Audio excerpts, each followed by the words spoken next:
Alright, so this is episode 6 of Call of the Night. A little bit of a recap. We saw that after Nazuna pointed it out to Cole that the feeling that he has for her is currently just lust. He is out here lusting for Nazuna, which is understandable for a growing boy with, all his hormones and stuff, and also having this lady who's just outright just gave him a little fucking smooch. We've got some monologues from Cole talking about his relationship with Nazuna, his anxiety and his concern over it, and that he uses Nazuna's bite as a way to confirm his feelings for her.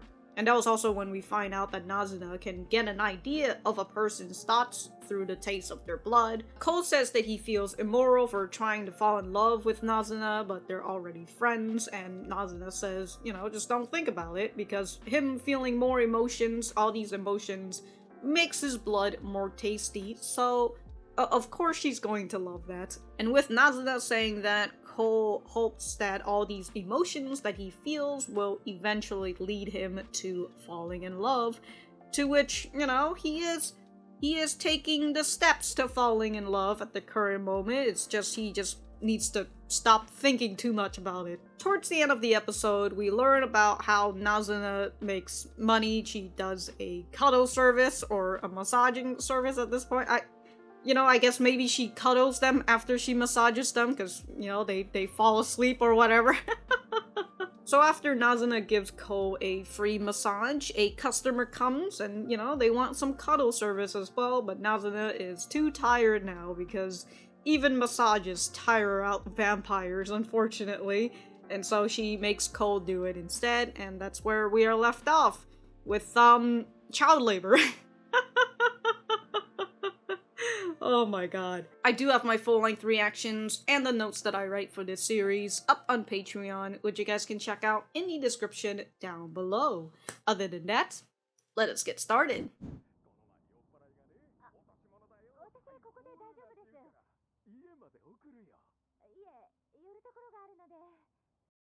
I've never seen that in a taxi before. The last time I went on a taxi was like 3 years ago, so we get to learn a little bit more about her.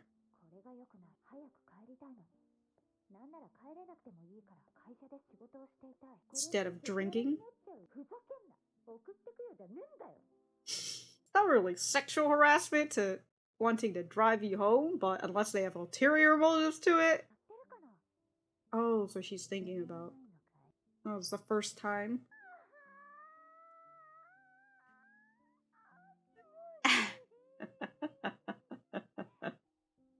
So you just... And then a dude open up.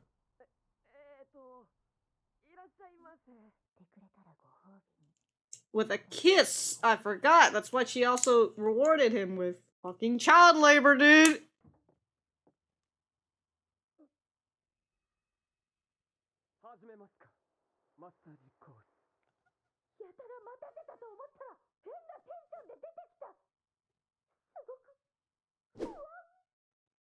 Whew! Man's coming in with fucking confidence.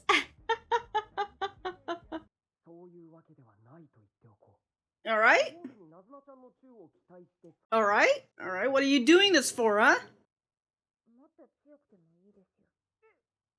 Apply more pressure, my guy.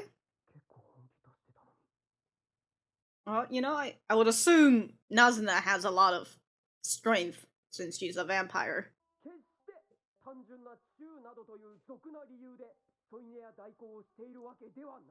Alright, cool. Oh, he's thinking about this. He's getting the massages, right? Probably, maybe not. I don't know.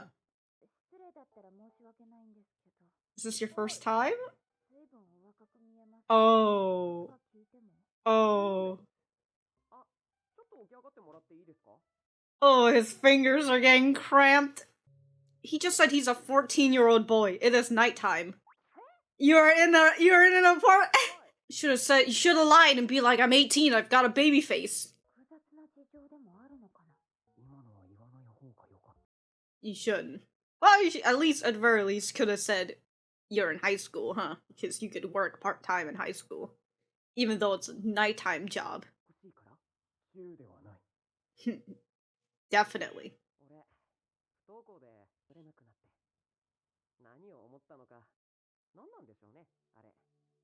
He's telling her about his adventures. Glimmer in her eyes.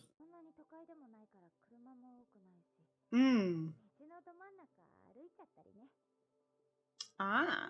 Well, that explains the lack of car traffics.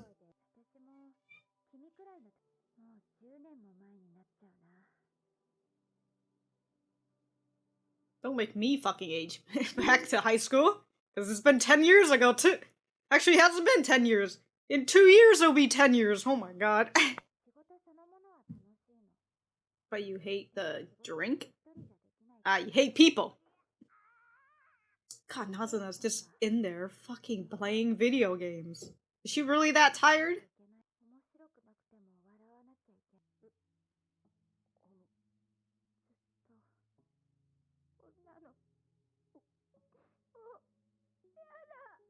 Oh.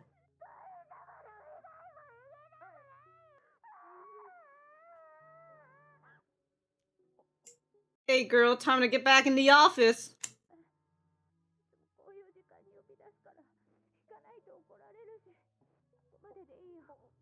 Are you working in a black company? Like, what is... Oh, she has not done her massages yet. You gotta get your money's worth. Maybe I won't get paid. Exactly. She's me. Yeah, she's you 10 years in the future.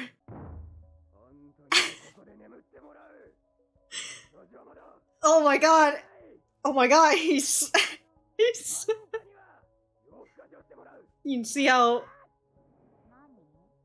Dude, she just came through the fucking wall. How?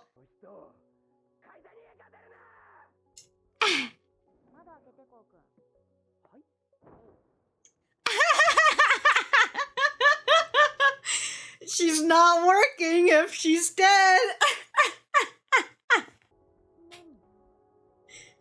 God, there's nothing like falling to your death that really makes you want to think about life. Hey. Damn, dude.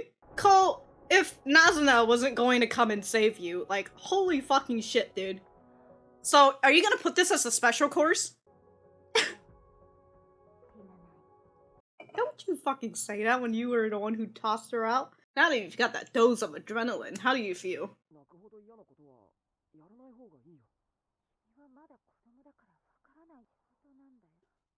It's I work to live. She's gotta pay her bills. Urgent. Sometimes you don't. He's telling his dreams. I mean, you saw her coming through the fucking wall.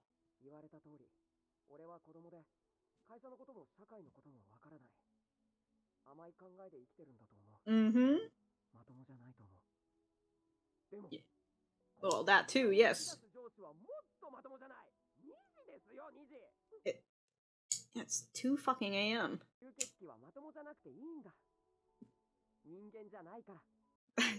That's why she tossed you out the window.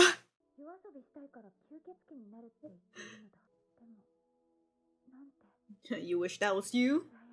Yeah.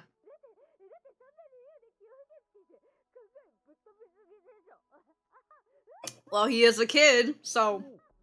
You know, in anime, anytime I see someone stand in the fucking street, I'm just over here like, there's just some electric vehicle coming at you right now, and you can't even hear them. Because you're breaking the rules. Look at him, bonding with the customer. You know, maybe she'll tip you more. You want to get a new job, or...?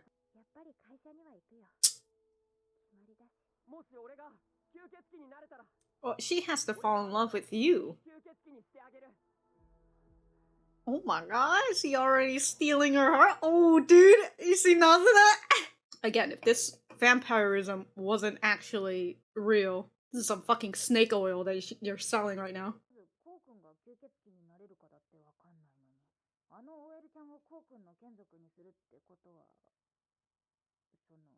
What, you feeling jealous?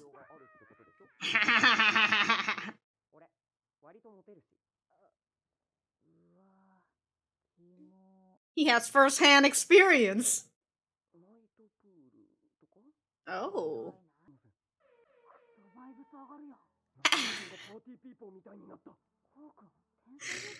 Oh my god, the MLG horn. Oh my god, what is... You'll be fine. I forgot she took him here. Oh my fucking... Oh, dude.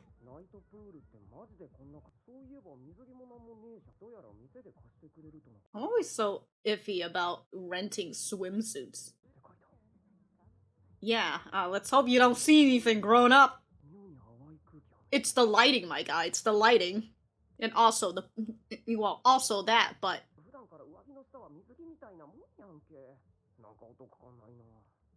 We'll have to see on that, my guy. So there's just two gay guys in the background?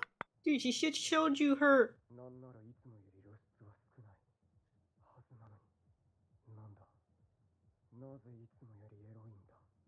It's the lighting!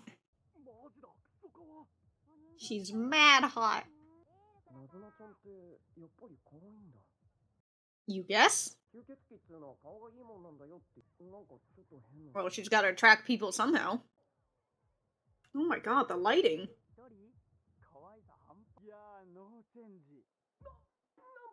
Gotta protect her, come on! This thing actually happens. Yeah, of course. Welcome to the nightlife and the adult life. Oh, she's trying to get him jealous. Or trying to get him in there. We're usually really lazy.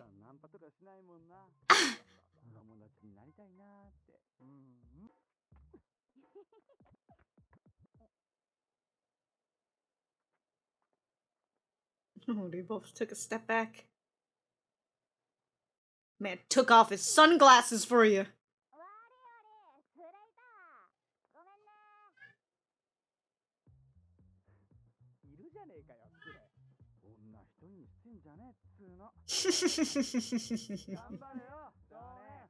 God, I thought they looked so different before you saw their eyes.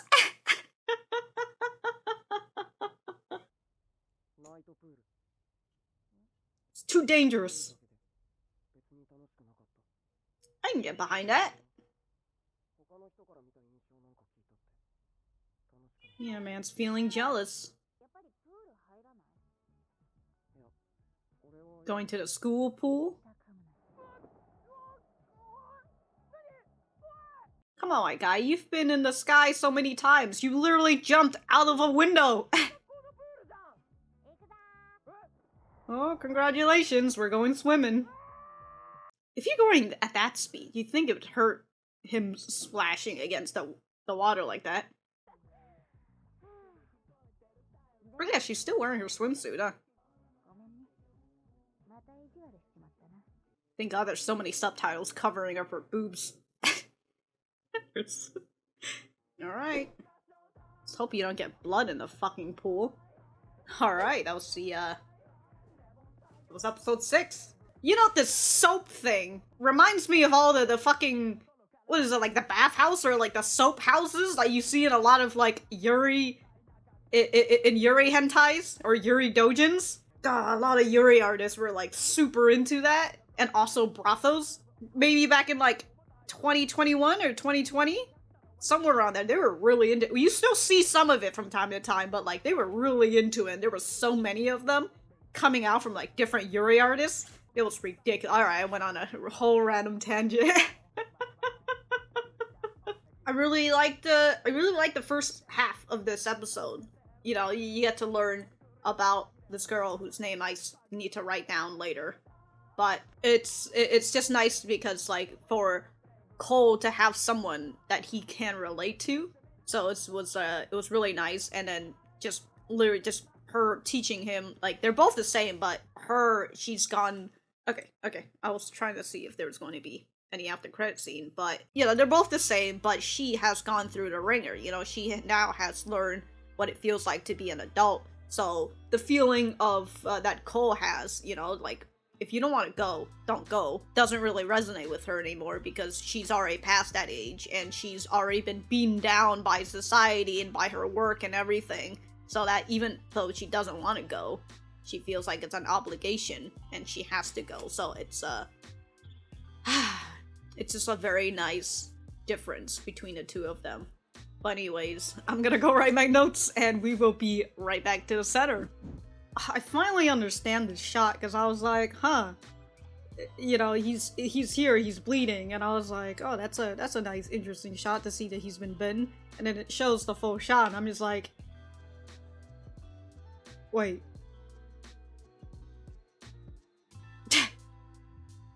I was gonna say, I'm like, oh, that's an interesting shot because she's a vampire. You don't see her in the reflection, so that's why you just see blood coming out, but no, you can see her in the reflection right there. Anyways, I guess the reflection of water is fine for her?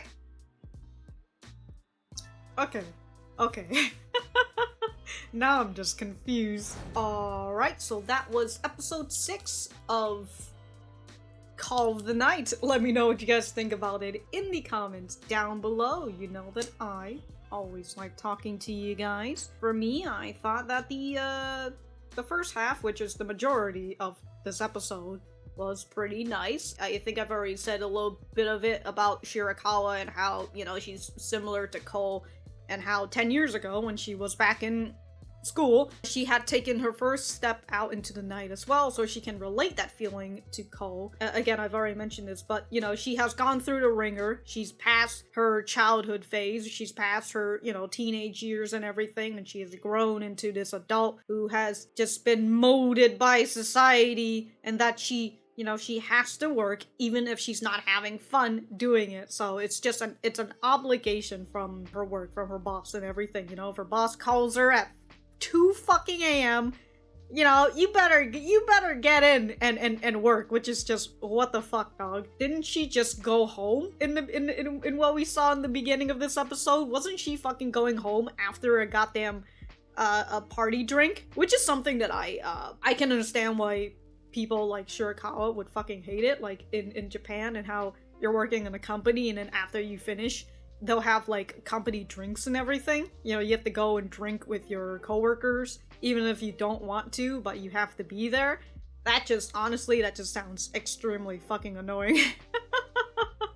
But you gotta lick them boots, man, if you wanna get promoted or whatever. So it was really nice for Cole to be able to relate to someone, and to the point where, you know, when she was crying and she was breaking down about how she likes working, but she hates, or she's just tired of people, because she's like, you can't do work alone. I feel like this girl would be so much better working remotely. Not having to fucking go into the office and talk with other people, you know, she can just be at home, do her own fucking shit. But anyways, seeing her break down like that, Cole doesn't want her to leave because, well, she hasn't finished her fucking massage course yet. So he goes and tells Nazuna that, you know, he doesn't want her to leave for work. So Nazuna's big brain was like, well, she can't go to work if she dies, so get her out of here. Toss her right out the fucking window. And, you know, nothing like a near-death experience to clear your mind up a little bit. Sometimes that's just what you need. Just look at what happened to Jigsaw. So it was really nice for Cole to talk to Shirakawa about his dreams. Because, again, we learned from Akira that he doesn't really like talking about this sort of thing. So it's really nice that now that he has a dream that he's settled on, he's able to talk about his dreams to other people. And so this was after Shirakawa told him that she needed to go back to work because it's her obligation, you know, it's her duty and all that. So Cole tells her about his dreams, and towards the end, he promised to make her a vampire as well. And I'm just over here like, damn, dude, this man is like... This man has already guaranteed himself that he's going to become a vampire, that he's able to make this fucking promise to Shirakawa. And it's just like, damn, dog. Also, did she pay? I just need to, I need to know the logistics. But it was also nice, again, with the difference between Cole and Shirakawa and how they are similar, but again, Shirakawa is now an adult, so she has a very different thinking. So when Cole was telling her about his dreams, she was just over here like, oh, so the reason why you want to become a vampire is because you want to enjoy the night? That's a very extreme, that's a very extreme way to go to your, to follow your dream just because you want to enjoy the night. Like, that's exactly what Cole's thinking. He's a kid, and that's what he wants to do. But in the minds of Shirakawa, that's like, wow, that's pretty extreme, don't you think? So it was really nice, again, that whole segment with her. So it's very nice. I really like that during the whole massaging session, Cole had like a towel over her, just to make sure that he doesn't actually touch her skin and everything. So I thought that was a nice low touch. And then after that, we had a shorter segment, a shorter second half, where Nazuna is bored of doing the same thing over and over. So she asks Cole for any ideas, and he ends up suggesting the nighttime pool. And all I can think of is, how the hell did Cole get in this pool? Like, if it's a nighttime adult shit, like, you would think that they would actually, I know how. I wrote this in here. I was like, how did Cole get in here? Because I feel like I remember in the manga he did say something about, like, should I be here? Or I'm misremembering again. Like, I've got too much anime and manga in my brain. They're all starting to fucking gloss together. But anyways, my mind answered my question the moment I said it out loud, because Nazuna is a goddamn vampire. She could just hypnotize them. She could just be like, yeah, this boy is 18 or whatever, and, hypnotize the bouncer and then get herself and him in. So it was nice to see a nightlife, actually, because we've really, for the most part, only seen the vacant city. And we've also had that talk with Shirakawa about how this city is not like a big or active city, so when it's nighttime, there's barely anybody there, which explains why when Cole is wandering around the place, you don't really see a lot of car traffic, or you don't really see a lot of people. So that gives a sort of explanation, but it is nice to see some sort of nightlife activity that is happening, to know that at the very least, despite us not really seeing too much of the city, it is nice that it is that the nightlife is still active and all that, to see that there is an active life in the night of the city. My sentence has gone everywhere. Now that I think about the whole hypnosis thing that vampires can do, we've actually never seen Nazuna do it. I believe we've never seen her do it. And also, when she pays, she actually pays with cash. So, like, she actually work for the money. She pays her bills, I suppose. You would think that if she's a vampire and she has hypnosis, at the very least, she could, if she hasn't done it yet, she could just hypnotize the fucking apartment owner. The landowner? No. What's the name for the guy, for the person who is in charge of the apartment? The landlord? I think that's what it is. Anyways, she could just hypnotize that person, and then perhaps she'd never has to pay bills ever again. But it seems like she's doing things legit. She's actually paying people. She's not using her power. I mean, I suppose it would be, I don't know if it would make her stand out if she hypnotized someone and then get a free drink for herself. I don't know. We'll just have to see if hypnosis is a thing on the whole vampire plate in this in this world, because all vampires in separate series, they all function differently. There's always the thing that keeps them together, them sucking blood and perhaps being a little bit afraid of the sun, unless it's vampires, because in vampires they're all daywalkers. I guess they can just hang out in the fucking sun. They're not technically vampire. Alright, I'm about to go on another fucking Yuri rant. But while Nazuna was going to get beer, Cole was hearing people talking about her, how hot she is and all that, how cute she is. And then as Nazuna was coming back, she gets hit on by two dudes, and she decides to play along because she wanted to rile Cole up just a little, if he gets all these emotions and all that, perhaps it'll make the blood tastier. Perhaps that's what she's doing. I mentioned this before, but I just continue to give props to this anime for putting nipples on dudes. I appreciate it. Very nice. And I'm stopped on these two, on the picture of these two guys who were flirting with Nazuna. And, you know, they weren't, like, super aggressive or anything. Like, they were actually, the way that they were talking, like, oh, we're really lazy. We usually don't go and hit on girls. It could be a line that you use often. But, like, at the very least, when I heard that, the first thing in my mind was, oh, they're kind of, you know, they're kind of chillax and relaxed and all that. Although, when you're not looking at their eyes, you're kind of wondering, like, what sort of thoughts, what sort of ulterior motives are they thinking behind all of this, you know? Maybe they just really wanted to be her friend, I don't know. But then, after Cole take Nazuna's hand and then we get to see their eyes, like, their eyes are so fucking dopey, like, the mood that changed from them, from you not being able to see their eyes to finally you being able to see their whole face is just like, these dudes are so fucking dopey. Like, I fucking love it. But anyways, if I have anything else to say, I will write it in the description down below. Thank you guys for sticking around, and I will see you guys when I see you guys.